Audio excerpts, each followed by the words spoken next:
Today is July 31st. The Pirates take their second series in a row. This is not a fantasy podcast. It actually happened.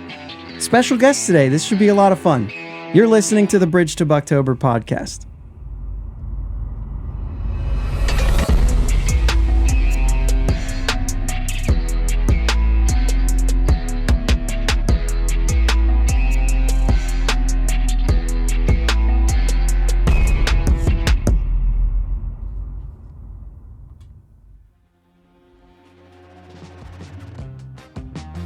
Yins, guys. Thank you for listening to the Bridge to Buctober podcast, where we talk all about them Pittsburgh Pirates and that.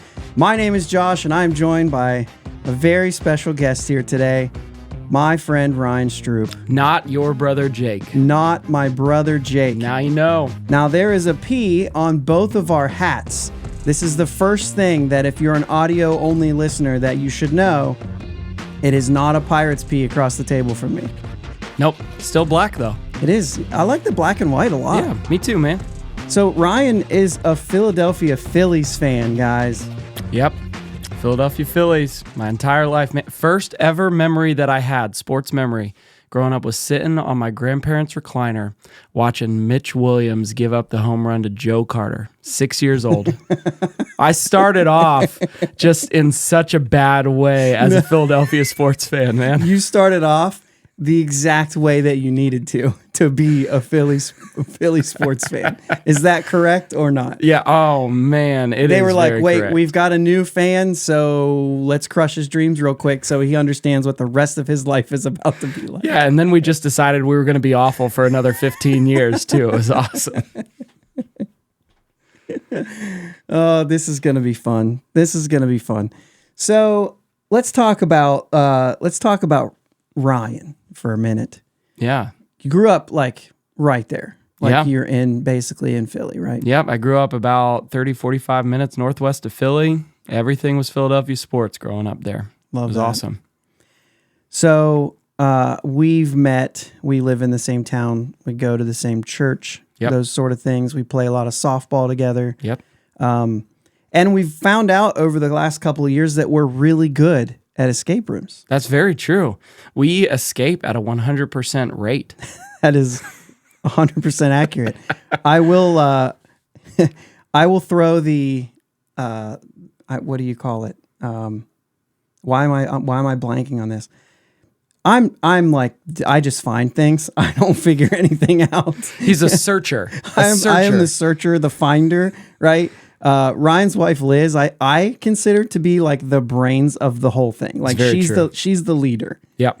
Very strong escape room. I spend the entire time just being like, hey Liz, what do you think about this? I found this. Could this be a thing? And she's just like, just let the big boys play. Yeah. I'll let you know when I need you. But we are 3 for 3. Yeah. And that last one was pretty awesome. It was pretty awesome. Super automated. Yeah. I like that. That's my kind of thing. Yeah, man. Although at the end, I did say you got a lot of magnets, and he tried to pass that off, but you saw in the email that you got, he had 40 magnetic sensors. Yeah. Dude, that's a magnet. Yeah. Why he was trying to talk a little like, well, they're not just magnets. I mean, you could tell that this was his baby, though. It was his life's work. Yeah. He was so proud of the art that he created, and it was probably one of the most slick escape rooms that I have ever been to, but you could really tell that he loved it.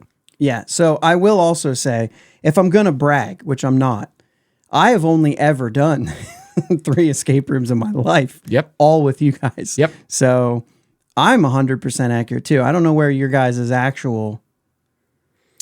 Because you've done a lot. We have done a fair amount.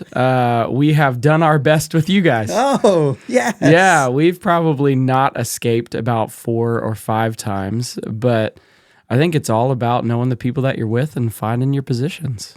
And we needed a searcher. That was you. Hey. And we needed Katie to be a little bit on edge. Yeah. That helps. She's very afraid, very smart. So I think her and Liz can do the puzzle part of it, right?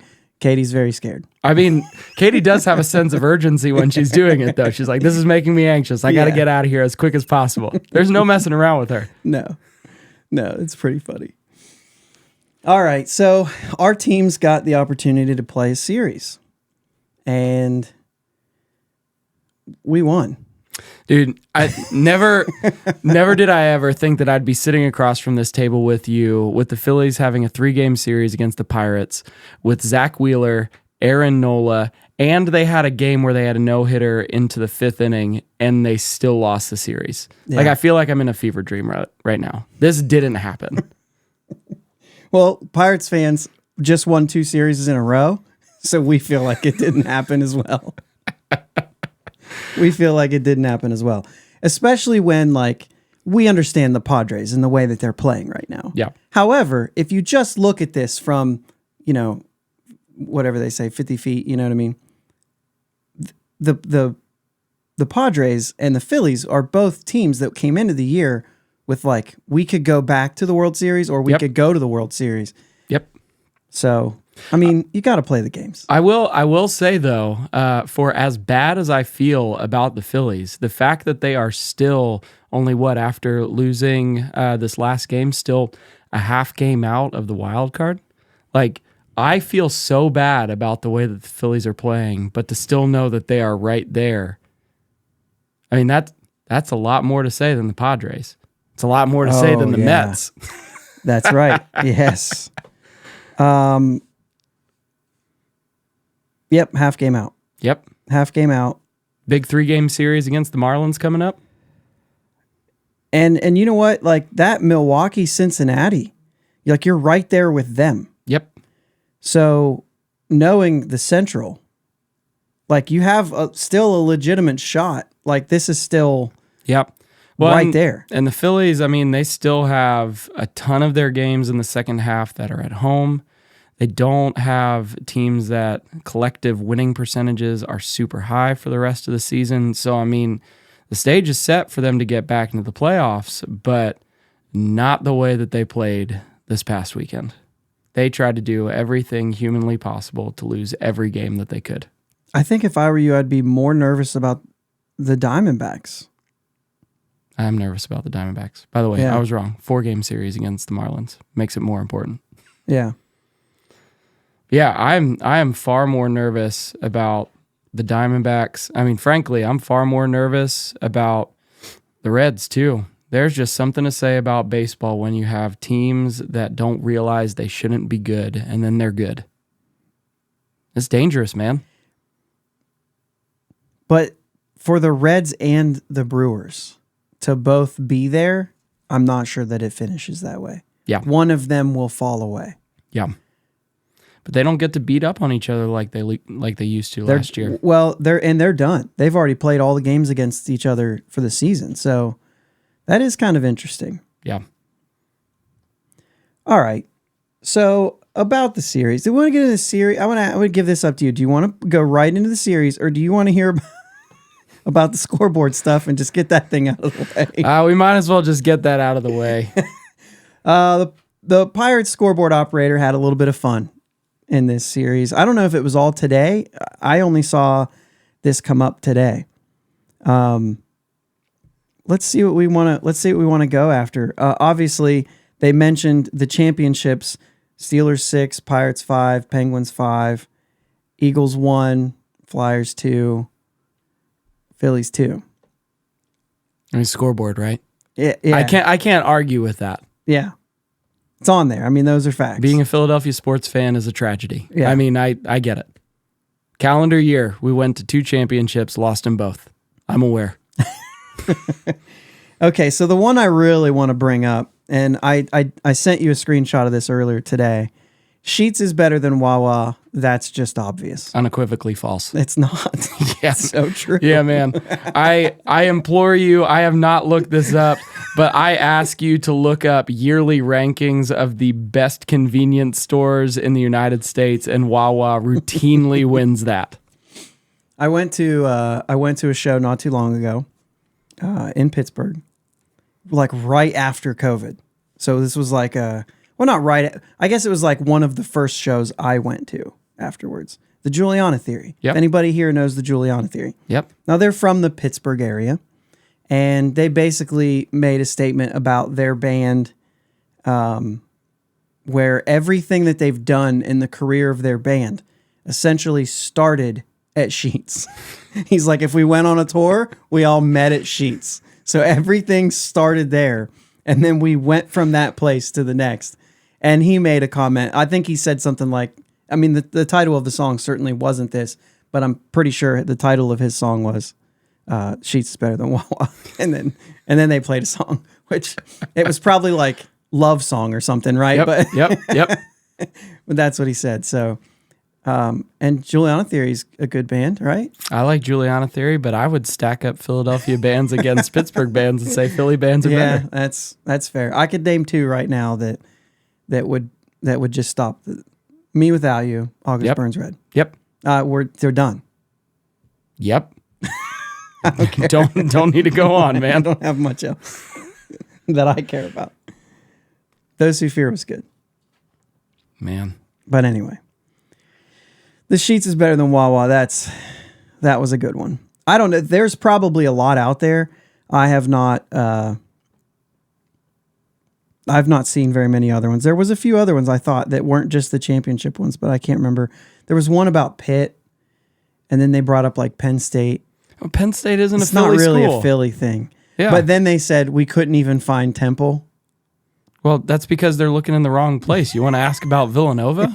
Yeah, I mean, I don't know what they were doing there. I mean, Villanova has a lot more championships in college basketball in the last 7-8 years. Well, the one I'm referring to, I don't think had anything to do with sports. I think it was just like a top 25 school or something. I don't really know. Got it. I don't really know. What about Penn? Yeah, I don't know. Ivy League, bro. Yeah. It's in the Philly area. There you go. I mean, Duquesne, or not here's Duquesne, the thing. Drexel, LaSalle. In September, Citizens Bank Park has an opportunity. Yeah.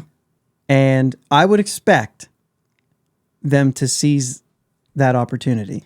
I mean, here's the deal about Philadelphia. Okay, we're not impartial on who we hate. We hate everybody. I mean, saying we want to fight you is a form of a compliment in Philadelphia. It's just what we do. So, I mean, we're equal opportunity haters with everybody. And honestly, I think one of the biggest reasons that there is a Philadelphia and a Pittsburgh thing is because they're both blue collar towns, and Philly's just like, that's our thing. Yeah. Don't try to steal our thing, bro. We're more blue collar than you are. And that's the way it would feel, right? Yeah. I'm trying to find this other one because I said something about going to the game, and it was something about like, hey, we were gonna go to the game. We decided when we looked at the weather that we didn't want to go, and I have to find this right here. So thought about going to the game Saturday. Last 2 games have been in a rain delay, which were you there for one of the rain delays? No, that was with Jake. Yep. We did not have a rain delay when we went. Mm-mm. It was a very nice day. It was a very great day. Very pleasant. Saw the forecast, said never mind. And then somebody responded and said, and Philly fans suck. And this was before we had talked about maybe doing this. And I said that I have a close friend who's a Philly fan from Philly, and he might agree with you. Philly fans are not for the faint of heart, but also it's not like they just go and they sit idly by and just let everything happen. Yeah. I saw something about Eagles fans at some away stadium that they were traveling to, and someone said, Eagles fans are so stupid. The amount of times that they spelled Eagles during this game, we get it. You know how to spell. But I mean, Philly fans don't just show up and just fold their hands and just say, all right, it is what it is. And Philly fans, for all sports, travel really well. Like I remember, I think it was the second game of the series, the last batter, the amount of standing that was happening from Pittsburgh fans and Philly fans, I was anticipating in that moment being able to hear an equal amount of cheering and groaning depending on the outcome of that at bat. Yeah, there was a lot. Yeah. Steeler fans travel well. Yep. Pirates fans, maybe when we're good. Yeah. Right now, maybe not as much, but we do. There's actually a Pirates fan from our town who was just in San Diego for that trip. But anyway, I did say that he would probably agree with you, and I think it's intentional. I think Yep, sometimes it they is. intentionally suck. Yep. Yes, they do. Okay, so let's get into the series because we won. You did. I have, this is funny. So every time, if anybody's been a long time listener of this, anytime we've done a 2-person podcast in person, I'm not sitting at my battle station. I have all the tabs up for all the games. Yep. With all the box scores. Yep. But that's over there. I've got them right here. Okay, so get started with Friday as I pull them up. Friday, 2-1. Zach Wheeler threw a gem. Yeah. Kyle Schwarber won the game for us. That's all it was. That's it. Yeah. Zach Wheeler's throwing like an ace. Yeah. I'm good with that. Yeah, and you know what? We had a conversation early about Zach Wheeler and Aaron Nola. Mm-hmm. And you mentioned that Zach Wheeler was like your guy. And I'm like, what about Aaron Nola? And you had a lot of questions, and maybe well, we will talk about that. Yeah, and obviously 2-1. I mean, our guy Mitch Keller going in that game. Yep. And we kind of felt the same thing. He was really in need of a bounce back start after his last couple that were not what we would expect from Mitch Keller. I believe 9-3 at some point. He's now 9-7. If you care about wins and losses, the ERA had gone over 4 after the last one. It's back down under 8 strikeouts, but he still doesn't get through 6 innings. I still feel like there were things that were better from Keller in that game. Kyle Schwarber is going to get you. Yep. No, so eventually that's going to happen. But I thought it was good. Yeah, I mean, if I were to talk about one of the prototypical Philadelphia Phillies issues right now, I mean, we're going back to something like the 4th inning in that game. They just got a 2-run lead the inning before.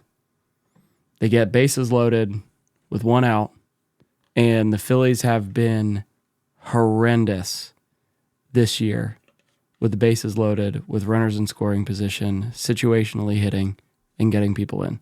The amount of times that the Phillies had the bases loaded, had opportunities that were threatening throughout this entire series, and not capitalizing on it was mind-numbing.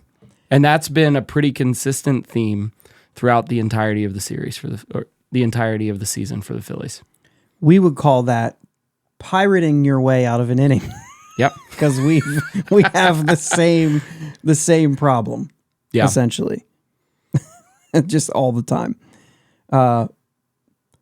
Pirates 1 for 4 in this game with runners in scoring position, which means that Zach Wheeler was very good. Yep. We had 4 people in scoring position in this game. So let me ask you. Well, let's keep moving. Let's keep moving to the next game because I just said what I said about Aaron Nola. And then we have 4 2/3, 5 earned runs. We had the Harper error in there to cause a couple runs. Harper's been fine at first, right? Yeah, I think that was his first error that he's had since playing first base. Yeah. I mean, he's a really good ball player. He's a good athlete. He picked it up. Yeah, and I mean, Jake brings this up all the time. He was a catcher. Yep. And I think that a lot of people forget that. And like I said, Jake brings it up literally all the time because he talks about Henry Davis and saying like, yeah, remember Bryce Harper was a catcher. And I just feel like as catchers going to first base, that seems like a pretty like natural thing. I know it's not fielding ground balls, which is where he had the error. But like other than that, he could pretty much handle it. If you were a catcher, I feel like you're set up to do corners. Yep. Especially somebody as athletic as Bryce Harper is. Yep. But Aaron Nola. So I'm just going to take a big sip of this really quick. Okay. I still came into this year saying he's your ace, he's your stud, he'll bounce back. He's now at a 443. Yeah. So I needed a little bit of confidence juice. I have some Turkey Hill strawberry kiwi lemonade that I stock up on every time I go to Eastern Pennsylvania because Turkey Hills are around Central Ohio, but they do not have the flavored lemonades. Okay. So bring in a little Philly here. It is really difficult for me to speak negatively about Aaron Nola because of how bad the Phillies have been with producing good players from their farm system that are making a difference on their big league club. Aaron Nola was one of the only ones that came up through their farm system that did something of worth, that had a long track record with it. But my goodness, have I never seen a pitcher look more dominant, have more swing and miss stuff, have such a low whip, and have such a high ERA.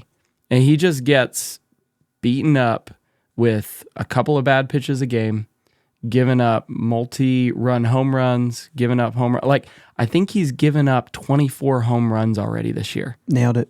That is nuts to me. And it's so hard for him to avoid bad innings. And I think he's a guy, and I also think that Zach Wheeler had some struggle with this, with dealing with the pitch clock, where Nola hasn't been operating at his pace. I mean, you go back, especially that game where, I mean, they spotted him a 3-run lead. I mean, now granted, the first run that they gave up was a home run to Peguero, which I love him, by the way. He's awesome. We'll talk about it next. Yeah. But they spotted him a 3-run lead. They gave up 2 runs. And then I think it was that next inning where the wheels started to fall off a little bit for him, where he gave up 2 runs. And the Phillies had an inning where they were batting where they went 1, 2, 3 really quick. And it took them like 4 minutes to get through the inning. And Nola just comes back out, lays an egg, gives up 4 runs that inning. And that's all she wrote. And that's become an all too familiar story watching Aaron Nola. It's frustrating. He has the stuff. It's frustrating that he can't put it together. Yeah. Free agent next year, right? I don't know. I think that's what it looks like. Earliest free agent, 2024. And now again, classic Philly thing. I would much rather complain about him and still have him on my team than let him go to somebody else and be really good and beat us up. Yeah. But again, gluttons for punishment, you know? This is age 30 season. It's really been like back and forth, a little bit better early on. Yep. I mean, he's 17 and 18 were both good, but then it was like up a little bit, down a little bit, and then up a lot, and then down a lot. Yep. So I don't know, man. And he's been a workhorse for the Phillies too. I mean, you don't find a guy minus the shortened season in 2020 who's getting you close to 200 innings a year. And he's done that now, which will probably be minus 2021 too, where he's going to be at 200 innings again for the 4th time in really 6 years that matter. You know? Yeah, and 30 plus starts. Yep. Since 2018, every year except for 2020. Yeah, I still think there's something there. He's obviously very good, but it's a bit of a mixed bag, and he's not a guy like that cannot be an ace. Yep. Still could be a great number 2. You look at his postseason, first 2 outings were awesome. Yep. Second 2, not so much. He right now is not who I would quantify as a Phillies stopper. They're going through a skid. They know Aaron Nola's got the ball. We know that they're going to get back on track and they're going to get a W. I'm looking at people like Zach Wheeler now, or I'm even looking at people like Ranger Suarez. Ranger Suarez got that DNA. He showed a ton in the playoffs, and I mean, it was a shame this year that he started the season hurt a little bit, but he's a guy who I have intense amounts of confidence in when he gets on the hill. I really struggle. Every time I watch Nola, I'm thinking, oh no, is this going to be the inning where it all falls apart? Mm-hmm. I wonder how many of us will have that type of feel with a guy like Mitch Keller, who looks like he's turned a corner and he is going for a Cy Young, and then just goes through these times where you're like, man, it's just not there. And there's days he looks good and still has that inning. And I wonder if Mitch Keller will ever like entirely flip that switch and just become the ace that we think that he can be. But when I watch a guy like Aaron Nola, it makes me nervous that maybe he'll just be a really, really good pitcher, but not the guy you can count on. Yeah. Well, I mean, what really good pitchers have you guys had in the last 10 to 15 years that you relied on to be the guy, and now they're no longer Pirates? Yeah. I mean, well, that's big, obviously. I mean, Garrett Cole. But I mean, it's a mix. To me, that's the big one, because most of the other ones were Liriano and AJ Burnett in that window. You know what I'm saying? And so like Jameson Taillon could have been, but it just never felt like it all came together for him with the injuries and everything. And so, yeah. And it's a mixed bag. I mean, Keller's still young, 27 years old. He's on track to have the most innings pitched that he's had in his entire career this year. And I think that he has opportunity where, I mean, he's in charge of a staff. I mean, he is the guy for the Pittsburgh Pirates. And he's not going to be in a position where he's going to have that same type of pressure at this age right now to really see if he's got that mettle to be the guy. The shame is if he ends up turning it on and being that guy, is he a guy that sticks around in Pittsburgh? Right. Yeah, and that's the next, that's one that we're talking about a lot right now. Like, we need to find out, is he extension worthy? Yeah. For him and Skeens to make that push together as 1-2. Yep. And it'll be interesting to see. So in that game that Aaron Nola pitched, Quinn Priester on the other side, 6 walks, but like there was a lot of good in there too. Yep. And I just felt like he has not put together a complete start yet. And just kind of waiting for that. Just kind of waiting for that complete start. Well, and did he go back out for the 6th and get yanked? Yeah. Yeah, it just felt like, I mean, I think they allowed him to load the bases. Yep. And didn't the Phillies get 1 run off of that? Yeah, that was one of those innings where he's bases loaded, nobody out, and you only get 1 run. Yep, classic out Phillies. Of the bases loaded.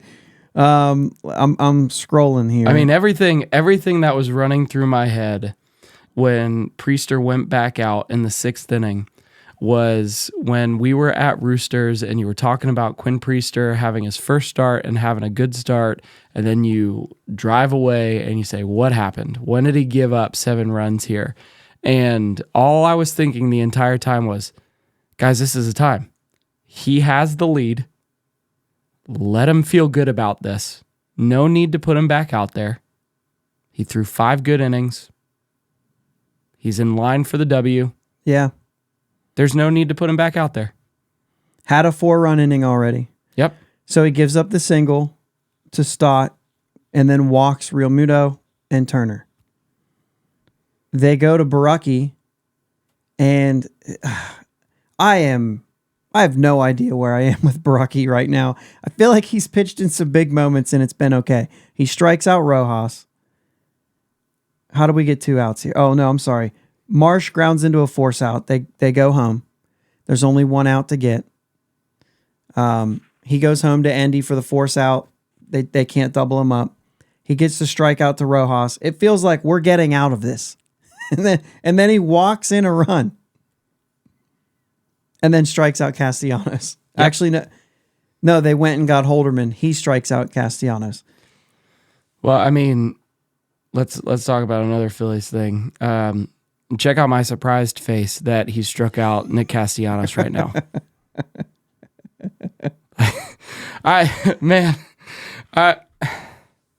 I've really been debating about this, but man, Nick Castellanos and Trey Turner right now are like guys that just got broken up with. They're at a party right now, and they're taking swings at every single girl without any sort of idea of whether or not they're a good girl for them, and they're striking out every single time.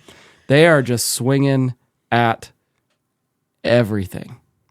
Like, that was another thing I was trying to keep my head on whenever there was pitching changes throughout the series. Like, what is the idea or what is the thought process behind guys like Nick Castellanos and Trey Turner right now for other teams?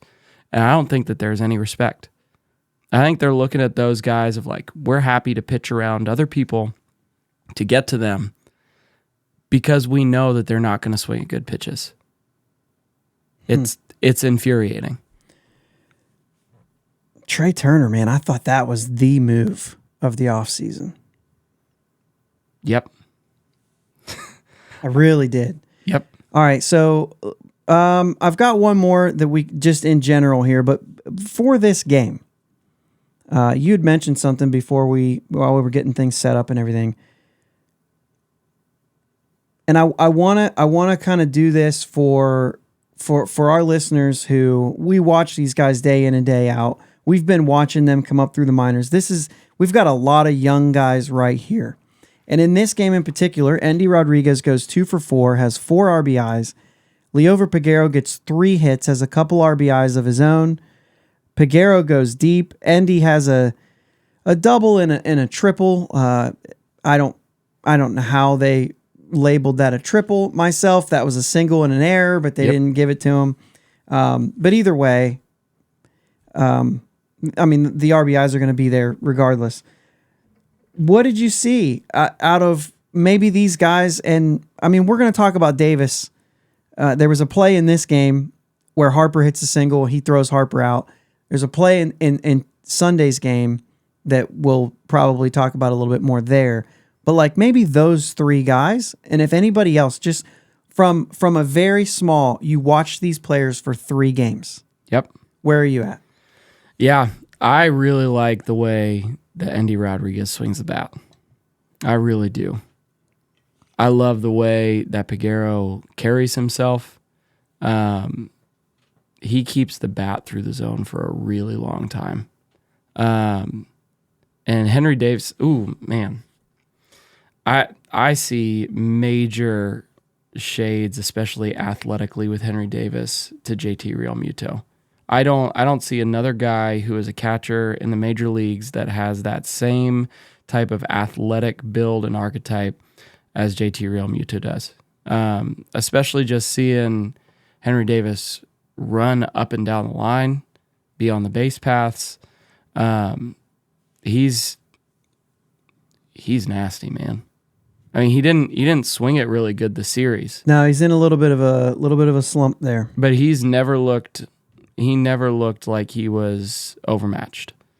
He looks like he belongs.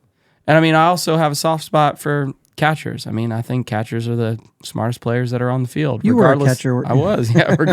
Regardless of what position that they're playing in. But I mean, I think I really like those guys. I was actually really excited in Game 3 when I saw Peguero playing shortstop, because I really liked him in Game 2 of the series and was really thankful that he was getting a shot to play in that position, because I know that that's kind of been a rough position for you guys to fill with O'Neal Cruz out this year. So it's good to see young guys. I mean, especially he's 22. It's good to see a guy like that who has confidence, who's swinging the bat well, get opportunities to see what he's got. Yeah. Yeah, and Peguero looks like a guy that will hit. A lot of errors in the minors, but I have not really been discouraged by anything I've seen defensively from him.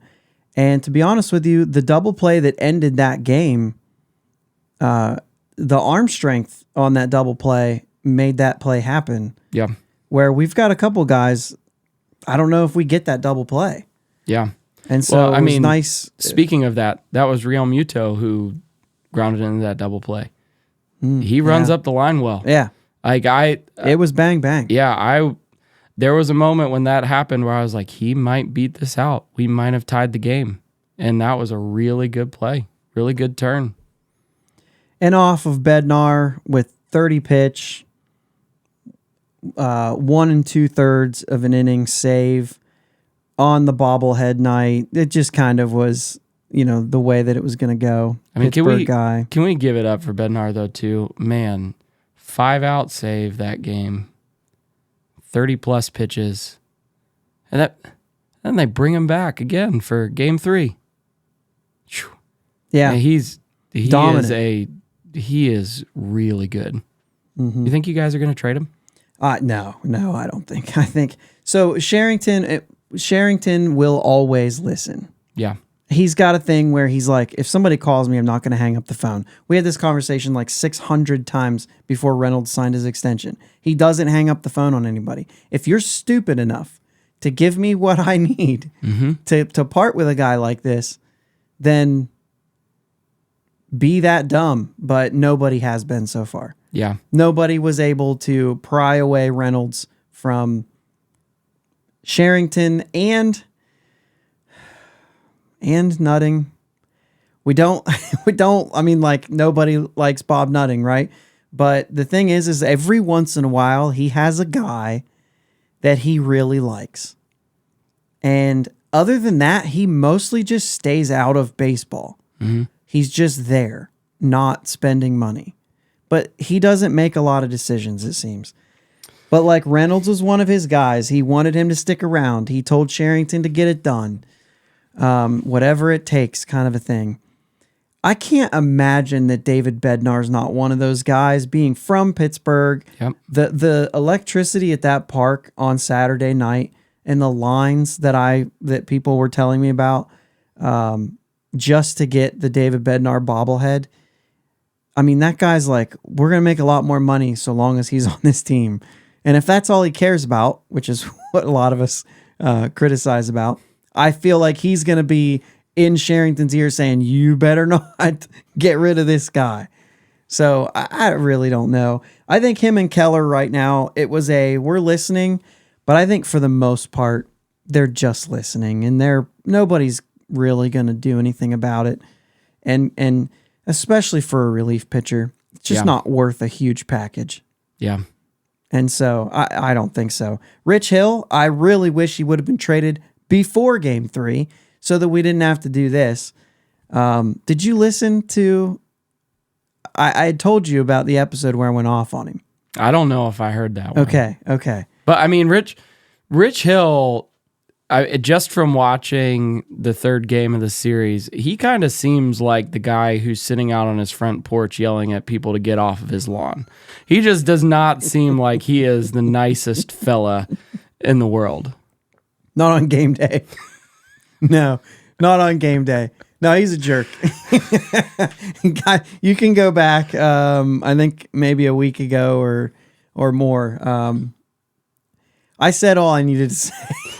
I said too much because I got mad and I let it escalate where I was at. And so I definitely overshared. For what it's worth, watching the Phillies broadcast on this game, the Phillies, specifically Ruben Amaro Jr., the guy who was the architect of the Phillies winning the World Series in 2008, he was pretty convinced that the Pirates were going to look to deal Rich Hill and Hedges. And this was going to be the last time that you were going to see them in a Pirates uniform. Together. They will go together as a package, and we will all be better for that. Yeah, because he was saying that the Pirates came out pretty clearly and said that Davis is going to be catching more in the second half of the season, and that doesn't happen if you still have Hedges. Yeah, and there has been talks about that, and even though they've said, even with Hedges, it'll happen. Hedges, for me, is not the same as Rich Hill. Hedges can't hit, but there's value there. If I'm getting Andy Rodriguez catching almost every day, Henry Davis getting opportunities to catch as well, with Hedges there to pour into what they're doing behind the plate. Don't talk about a bat at all, but if he just talks about the tools of ignorance and what happens behind the dish, I would be happy to have Hedges there for that if he's only playing one game a week. Well, it was a perfect Pirates game plan because what did Hill pitch? 5 innings, and then they're getting, and as soon as Hill pitches the 5 innings, then you get Hedges out of there. Yep. He only hurt you with one at bat, right? One at bat. Yep. Wipe your hands. You say, okay, we got what we expected out of him. He was with his pitcher. We're good. I just got a pop-up on from the MLB page that I have a virus. Oh, man. I don't like that. No. Not very happy about seeing that pop up right now. Closed out. We're all good. Not sure what happened there. Pretty ticked off. Pretty ticked off. Okay. Yeah. And Andy Rodriguez came in and struck out twice in replacement for Austin Hedges. So, it is that. I wonder right now if people view Hedges the same way that they view Nick Castellanos and Trey Turner right now. No. It isn't. Trust me. Those two are not that bad. By the way, don't get me wrong. I think that Castellanos and I think that Turner, while he is having a really bad year, I'm not ready to just sell the farm on him. I think that he's going to turn it around. He has way too much of a track record for it. Yeah. Well, and you've got 10 years of this, so yeah, eventually you'll be good. Yeah, buckle in, guys. Let's see what happens. You've got 10 years for him to turn it around. So, okay, so let's go. Let's do the Henry Davis play. Let's do the play where there was a fly ball.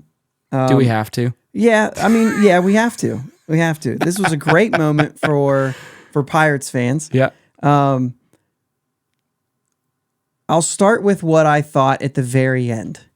What a lonely place to be for Alec Boehm, standing at second base after that play, just shaking his head. Because he's the only one that had the opportunity to stay on the field in that play. And yet, he didn't cause a fly out, but he caused the play to happen. Yep. If he has to watch the guy in front of him. So Bryce Harper thrown out at second, trying to get a double. I like the aggressiveness there. Mm-hmm. He doesn't know what Henry Davis is packing out there. Yep. And that's a pretty normal thing for Bryce Harper to do, to be aggressive on the base paths. And more often than not, it works out for him. And Philadelphia sports fans love him for it. Yeah, you have one out there. The aggressiveness to get into scoring position with one out rather than being at first. If there's nobody out, you shut it down maybe. You know what I'm saying? You see what you can do. But with one out, get in scoring position. It's not like you're ending the inning there. You know what I mean? I think that's probably even a smart move there. He has to make a great throw, and he does. Mm-hmm. Learn from that. Davis isn't necessarily shallow right field on this fly ball. No. And you could see Harper, he looked, if the throw looked good, he has to shut it down. Yep. I saw a couple tweets saying, boy, if he just continues going and throws up the line, I think the velocity, I think he's still out. He was still hosed by 10 feet. I think so. Harper made the right decision. He filed that away in his brain of who was going to throw the ball. Yeah. And Davis threw a seed. It's not, like you said, it's not like he was playing shallow. I would assume that any fly ball that was hit of that depth with Bryce Harper and how he moves on the base paths, I would assume that he would score. I was not expecting that level of a throw from right field at that moment. And he made the right decision. But I can't fathom in my brain, and it was... I was watching the Phillies post-game report on this, and they were arguing back and forth about whether or not this was Bryce Harper's fault, whether or not it was Alec Boehm's fault. Oh my gosh. And the one guy was like, what are you even talking about? It's 100% Alec Boehm's fault. His eyes need to be on the runner who is in front of him. Yeah, every time. Every second. He can't go or do anything. And then he says, to make matters worse, when Bryce Harper ran home, Bohm needs to be on third, not hanging out at second base. I think if he goes to third at the end of that play, they get a triple play. That'd be the most Phillies thing that would have happened during the series. And he just sat there on second for the whole next at bat. And I have to, like, that had to be so lonely. Yeah. Being out there. And you could, like, every time they showed him, he's shaking his head no, like, yep. I know that I did that. Yep. You know what I mean? And there was, I mean, especially as a Phillies fan watching that, like, again, I'll make a note. Second and third, no outs. Yeah. And they don't have the ability to situationally hit to at least get one run in. It's mind-numbing. But then also, I mean, this is a thing that has been probably a Philadelphia thing over the last 2 years of, you know, you've got everyone ragging on the Phillies defense, all of this other stuff, but the Phillies aren't necessarily an especially intelligent team.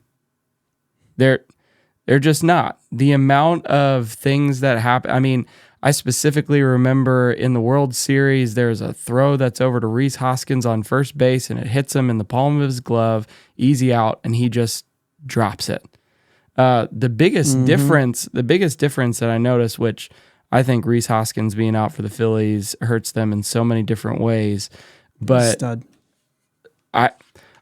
the Phillies just don't have confidence right now. I mean, you see it with Castellanos does not have any confidence right now.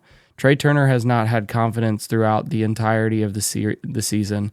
You see that play that Phillies were up 4-2 in this game against the Pirates in Game 3, and they just gave them so many opportunities to come back in the game. They had that pop-up when Gregory Soto was pitching that should have been an easy out, second out of the inning, and you know, Turner and Mundo Sosa, they both call it and they drop it. Yeah. And I mean, those are just things that happen, I think, when people are thinking they're defeated right from the moment that they start playing. And to see Soto's reaction, to see Turner's reaction to all of that stuff, like it just had the recipe of, yeah, you guys aren't thinking that you're going to win this game. And they didn't. But I mean, that's just it was unsurprising. But man, that Henry Davis throw was a seed. Yeah, it was. It was a seed. 3 hits in this game from Josh Palacios, including the walk-off home run. Now, I talked to Jake, just so you guys get another opinion here. And Jake says, if you hit a walk-off home run, you can do whatever you want. But last show we had here, we talked about Palacios, who had just hit a walk-off home run in Indianapolis. And he starts off with the bat flip. First off, nobody has a problem with bat flips these days unless you're not normal. Like, as far as the players. Like, the players on the other team, that's not even a thing anymore. Then he tells everybody the game's over. He looks back at his bench and tells them the game's over. And then he's running around excited. But then he decides, I'm going to dance before I get to third. Now, I know that Tatis started this little step thing, whatever. I'm crediting Tatis for that. I don't really know if he was the first. But this guy takes it to another level. And then he goes in and he gritties. And it's like, that would have been fine. And then he does the basketball shoot. Yep. And then he goes in, he starts ripping it. And the one in Indy, he took his shirt. Nobody pulled it off of him. He did it himself. Right? Just wants to show off the show bod. Yeah, whatever. Why not, right? And I was like, well, you know, maybe a bit much. And then he hits practically the same week, hits a walk-off home run in the show. All of that is very recent in his memory. And he basically does it all for those who didn't get to see the one in Indianapolis. And a little bit extra, except he doesn't rip his shirt off. He's an interesting dude. Certainly wouldn't be my play to do all of that. I like the dance down the third baseline. Like, you just hit a walk-off home run, man. You should be excited. You should be celebrating with your team. The dance is around third, I think, for me. Or let's just get in and get to your team and do your celebration. Go into your team. I mean, I'll support this. Josh Palacios is not hurting for confidence right now. There's no way. He is not hurting for confidence for a guy that has career 85 games in the big leagues. I have no problem with this being his moment. Yeah. I was actually thinking through that. I'm of the same opinion. Flip the bat. That's cool. Admire it if you know it's gone. You won the game. Talk to your dugout. That's fine. I mean, Rhys Hoskins spiking the bat in the playoffs is one of the greatest memories that I have. And like, I thought that was a little bit over the line, but I'm more of a purist on that. Again, catcher, I was totally fine with throwing at people when they showed people up on our team. That wasn't a big deal for me. But as he's going around, circles around third base, stops, does the gritty, and all I'm thinking in my head is, dude, just go home. You won the game. You don't need to do this. And then I thought, why am I mad? Yeah.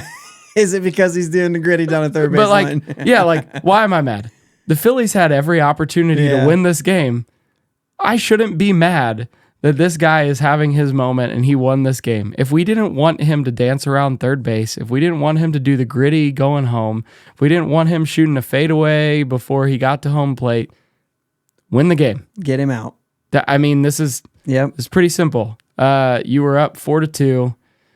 You made awful fielding plays. You had 2 errors that cost you runs to tie the game. If you didn't want that to happen, play better. So I ended up not being upset about it. Yeah. It was fine. It was his moment. Reynolds hits a big home run in this game. That's obviously a good thing for Pirates fans. It seemed like he kind of turned a corner. We talked about it last series. I'm starting to do that, a little more of that in this series. 2 more hits in Sunday's game. 2 hits for Connor Joe. 2 hits for Triolo. So they were out there. Big shout out to Triolo, though, having the walk-up music being Jimmy Eat World. Yeah, the sweetness, man. I'm all for that. Yeah, love it. It's my favorite part of his game so far. Also, Connor Joe at first. Like, Triolo makes the dive to set up all the Henry Davis stuff. I mean, all of this is really interesting. That's a catchable ball at first. It's not going to be an out, but he doesn't have to give everybody the extra bases. Now, granted, like I said, that set up the whole thing. So I guess it is what it is. Yep. Did you think Kutch was going to do it?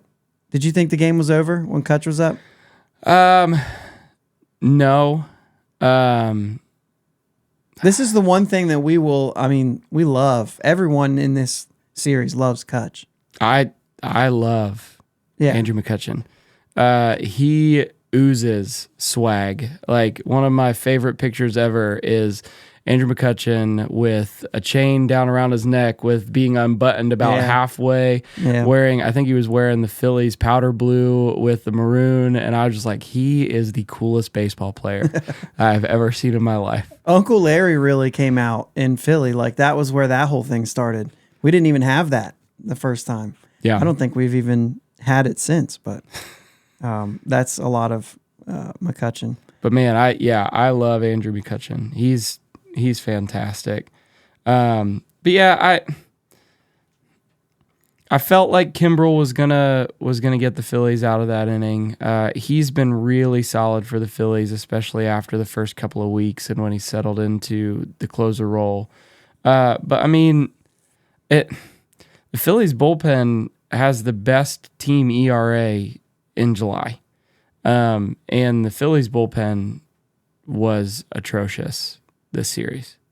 They were not great, which I think frankly comes from a lot of mismanagement in the games. Like, I don't understand why you take out a guy who has a sub-3 ERA, who is your starting pitcher. Granted, he's your 5 pitcher, but he has a no-hitter going into the 5th inning.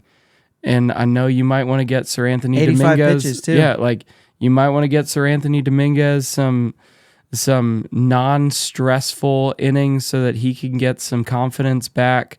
But that was just an awful move, especially when they had a short short bullpen this game because of what Aaron Nola did during the second game. I mean, they were really operating from behind in the way that they managed their pitching staff. So, I mean, imagine my excitement seeing Andrew Vasquez coming out in the 10th inning. I mean, the only person I was more happy that it wasn't was Dylan Covey, because he's awful. But, I mean, this is scraping the bottom of the barrel for the Phillies in the bottom of the 10th. So, I mean, but yeah, I felt confident with Kimbrel. But again, play better. Palacios doesn't hit a walk-off home run. Yeah.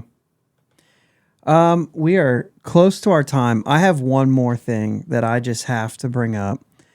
If I didn't, and Jake didn't say this, but if I didn't, he would say, why didn't you had this opportunity? In the first two games of this series, we had Jack Sawinski batting leadoff. Mm-hmm. And this has been a thing that we've been doing a lot of. And the biggest comparison right now is Kyle Schwarber. Yep. Now, granted, Sawinski's having a better year, I would say. I mean, if you look at the 225 versus the 186 and the 846 OPS versus the 754. Schwarber's home run came in game one, right? Yep. He's got 27, so that's more than Sawinski. Mm-hmm. I'm gonna look at the last one. I mean, we know the OPS from Sawinski's higher. Just do me a favor and don't look at WAR. No. No. I wanted to see the on base. So yeah, he's even 24 points higher on the on base. Sawinski is. Yep. How in the world are we supposed to feel about Jack Sawinski being a leadoff guy? So, one of the greatest stats that I've seen about Kyle Schwarber hitting leadoff, or just hitting in general, is that Schwarber's slugging percentage on the first pitch of at-bats is like 850 plus. The greatest thing that having Kyle Schwarber hitting leadoff for your team is it starts the pitcher off with knowing that there is a real threat and they have to make their first couple of pitches mean something. The amount of times that I've seen Schwarber just ambush the starting pitcher to hit a leadoff home run, which I don't have that stat here right now, but he has had a ton of leadoff home runs this season.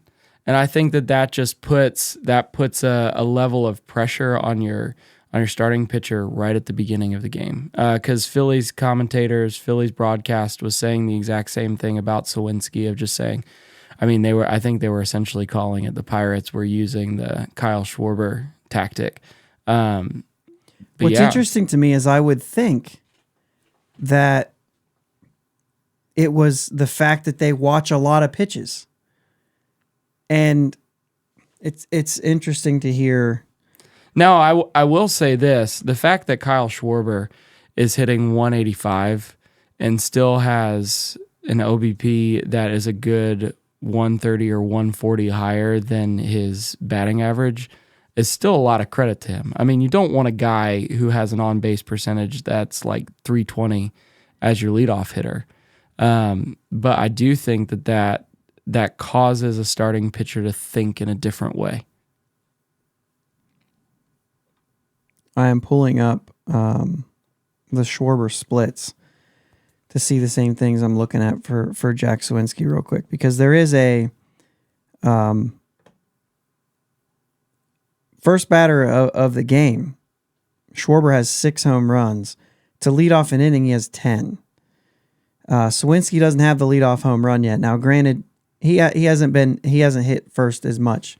52 games for Schwarber and just 15 games for Sawinski.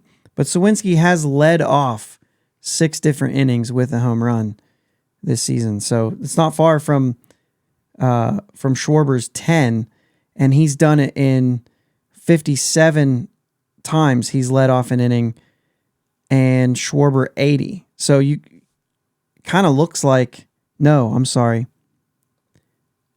74 plate appearances for Sawinski, 131 for Schwarber. Plate appearances where he led off the inning. So, I mean, you could assume, give him 52 games at leadoff, maybe Sawinski runs into a few. Yeah. And has that same effect. I mean, biggest difference that I see is who's hitting behind Sawinski. Reynolds. And if he's not going well... Well, and that was always the huge benefit of having a guy like Kyle Schwarber who's hitting first, because at least last year you had Rhys Hoskins, who was a 30-plus home run guy who sees a lot of pitches hitting behind him. Hitting behind that, you still have Bryce Harper. You still have JT Realmuto. You still have Nick Castellanos. And I am really interested to see how the Sawinski batting leadoff experiment goes. Because, I mean, just the Pirates don't have the same depth of a lineup that's behind Sawinski. Right. So I wonder how many pitches he sees in that position. Swung at first pitch. Schwarber's OPS is 1.016 when he swings at the first pitch. Now, that doesn't necessarily mean he makes contact, right? Yeah. 947 for Jack Sawinski. So, and he does have 6 home runs swinging at the first pitch. 14 for Schwarber. So, I mean, now he swung at the first pitch way less times than Schwarber has. So maybe that's part that we'd like to see more of. It does kind of have a little bit of that. I wonder how much of that would be the same for people. I mean, if you're swinging at the first pitch, you probably like it. I mean, I'll tell you this: the game where Schwarber did his most damage was the first game of the series. Hit a double his first at bat, first pitch. His 2-run home run, first pitch. Well, let me throw this at you though, and this is what frustrates me. Schwarber with runners in scoring position. He's at 110 plate appearances. His on base is 364. He's hitting 209, OPS 864. Jack Sawinski with runners in scoring position, 89 plate appearances. So not quite as many, but close. 393 on base, which is still 30 points higher.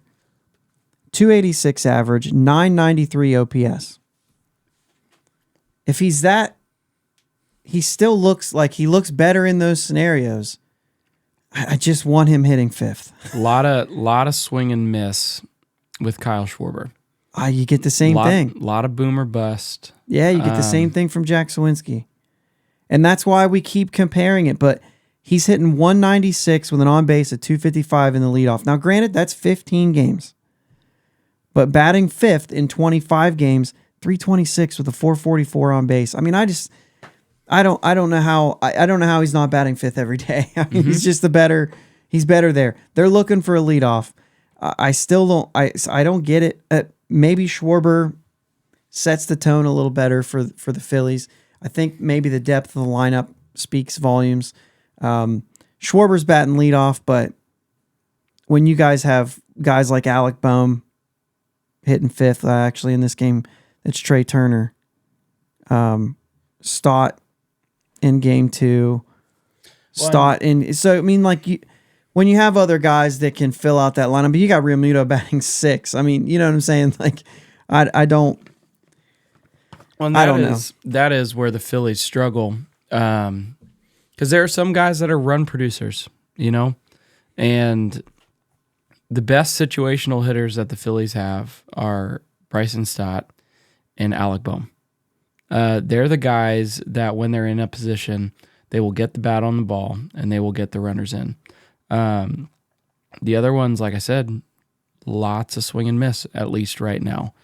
So I do think that there is some of that to just think about the makeup of the batter. But I mean, also Schwarber's kind of taken up the mantle for Rhys Hoskins this year.